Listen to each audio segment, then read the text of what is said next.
नमस्कार, आपका स्वागत है जीएस वर्ल्ड के डेली करंट एक्सप्रेस में। हमारी आज की चर्चा का विषय है न्यायमूर्ति DY चंद्रचूड़ हैं देश के 50वें मुख्य न्यायाधीश। आइए इस पर विस्तार से बात करते हैं। सुप्रीम कोर्ट के चीफ जस्टिस उदय उमेश ललित 8 नवंबर को रिटायर हो रहे हैं और उनके उत्तराधिकारी के नाम पर राष्ट्रपति ने मुहर लगा दी है।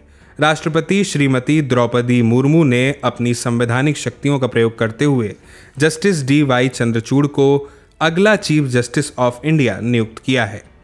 भारत के 50वें CJI के रूप में उनका कार्यकाल 9 नवंबर 2022 से प्रभावी होगा।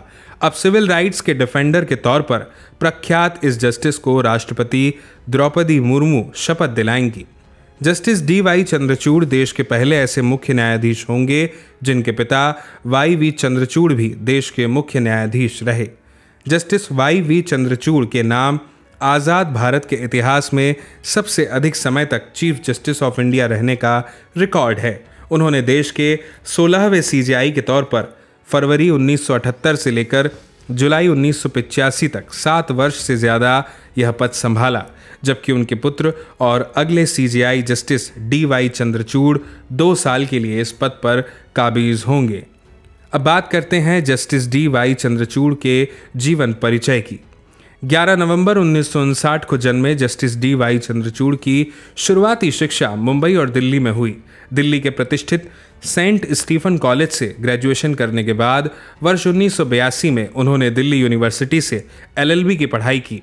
लॉ में LLM उन्होंने हार्वर्ड यूनिवर्सिटी से पूरा किया और ज्यूरिडिकल साइंसेज में PhD की उपाधि 1986 में प्राप्त की।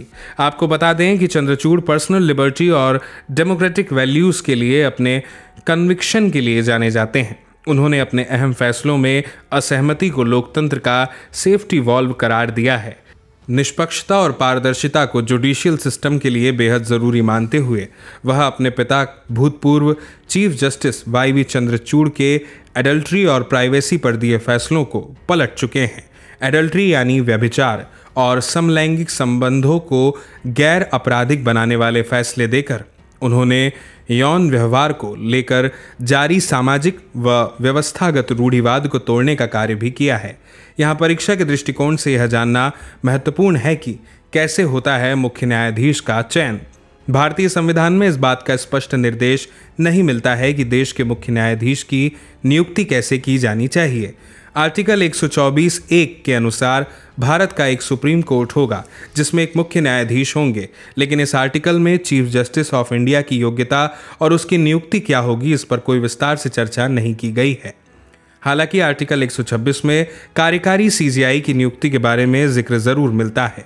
चीफ जस्टिस ऑफ इंडिया की नियुक्ति को लेकर संवैधानिक प्रावधान न होने की वजह से अभी तक स्थापित परंपराओं का सहारा ही लिया जाता रहा है, जिसके तहत मौजूदा CJI रिटायर होने के बाद सुप्रीम कोर्ट के सबसे सीनियर जज बतौर मुख्य न्यायाधीश उनकी जगह लेते हैं। आपको बता दें कि सुप्रीम कोर्ट के सभी जज 65 साल की उम्र में रिटायर होते हैं। यहाँ यह जानना भी बेहद ज़रूरी है कि सीनियर मोस्ट होने का आधार न्यायाधीशों की उम्र से नहीं बल्कि इस बात से तय होता है कि उन्हें सुप्रीम कोर्ट में जज कब नियुक्त किया गया। यानी जो न्यायाधीश जितने लंबे समय से सुप्रीम कोर्ट में हैं वो उतने ही वरिष्ठ माने जाते हैं। CJI की नियुक्ति के लिए सीनियर मोस्ट जस्टिस को चुनने की परंपरा पुराने समय से चली आ रही है। वर्ष 1993 में सुप्रीम कोर्ट ने सेकंड जजेस केस में इसकी पुष्टि की थी। इसमें बहुमत की राय के साथ कहा गया था कि चीफ जस्टिस ऑफ इंडिया की नियुक्ति करते हुए सबसे वरिष्ठ जज को ही इसके लिए उपयुक्त माना जाना चाहिए। मुख्य न्यायाधीश के चयन की प्रक्रिया केंद्रीय विधि मंत्रालय द्वारा मुख्य न्यायाधीश से राय से शुरू होती है। इसके बाद chief justice of India supreme court के सीनियर मोस्ट जज के नाम की सिफारिश करते हैं। अपने उत्तराधिकारी के नाम के चयन के लिए मौजूदा CJI कॉलेजियम से भी बात करते हैं और उनकी राय लेते हैं। CJI की सिफारिश के बाद कानून मंत्रालय इस प्रक्रिया को आगे बढ़ाता है और फाइल प्रधानमंत्री के पास से होते हुए राष्ट्रपति तक पहुंचती है। इस पूरी प्रक्रिया के बाद CJI के नाम पर मुहर लगती है और फिर राष्ट्रपति उन्हें शपथ दिलाते हैं। अभ्यर्थियों, एशिया की सबसे बड़ी रक्षा प्रदर्शनी डेफ एक्सपो 2022 की शुरुआत हो चुकी है। प्रधानमंत्री श्री नरेंद्र मोदी अभी गांधीनगर में इसकी औपचारिक शुरुआत कर रहे हैं। हमारे 3 बजे प्रसारित होने वाले कार्यक्रम जिज्ञासा में जानिए डेफ एक्सपो 2022 के बारे में। और अब बारी है आज के सवाल की। आज का प्रश्न है, निम्नलिखित कथनों पर विचार कीजिए। पहला कथन है, संविधान के प्रावधानों के तहत सुप्रीम कोर्ट के सीनियर मोस्ट जज को सीजेआई नियुक्त किया जाता है।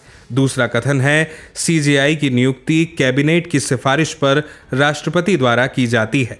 ऊपर दिए गए कथनों में से कौन सा या कौन से सही है? इसके 4 विकल्प हैं। ए केवल 1, बी केवल 2, सी 1 और 2 दोनों, डी न तो 1 और ना ही 2। इस प्रश्न का सही जवाब देने के लिए आपको कमेंट बॉक्स में कमेंट करना होगा। इसी तरह की महत्वपूर्ण खबरों के लिए देखते रहिए और अभी सब्सक्राइब कीजिए जीएस वर्ल्ड को।